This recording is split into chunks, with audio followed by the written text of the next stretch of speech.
Hey, I'm Mark Mangini. I'm a sound designer. That's right, sound designer. For years, people have been saying, get me the sound guy. They're on set, they're like, ask the sound guy this. I don't like that, the sound guy. There's no artistry to that. Why does the camera guy get to be the cinematographer? The acting guy gets to be the director.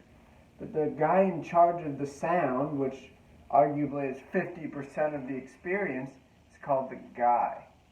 I prefer sound designer, sound engineer, director of sound, an audiophile, anything, sonophile, anything but sound guy.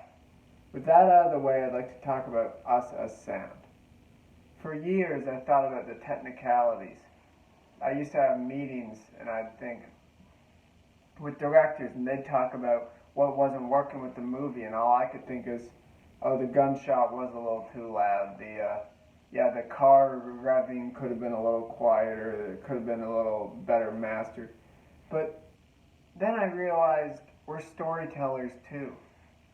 And it's not, all that technical stuff is good and well, but that can't be how you think when you're trying to tell a story. You need to think, what's the best way to tell the story? What's the best way to accomplish this atmosphere? What's the best way to make sound work? What's the best way to make the experience richer through sound, more creative? There was a sequence J.J. Abrams was having trouble with in Star Trek, the 2009 film. And he came to me and he showed me the sequence. And I took it in, completely reinvented the scene, totally different by the end. But it was better. It was the Vulcan mind meld scene. And the sound just wasn't working. He had this musical score that was overpowering. And what we did is we went in and turned the Vulcan mind meld into something menacing and grotesque.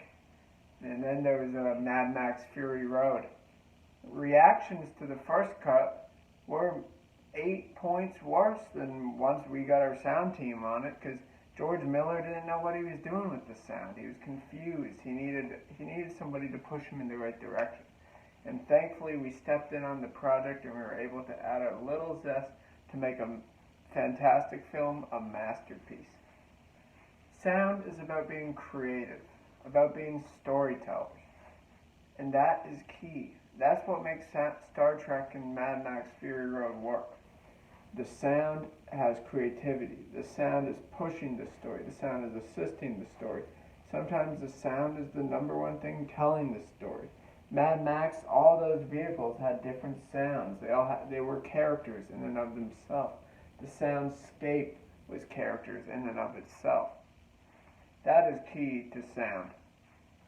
Thank you so much, and I hope us sound designers continue to produce great work in this ever-blossoming industry.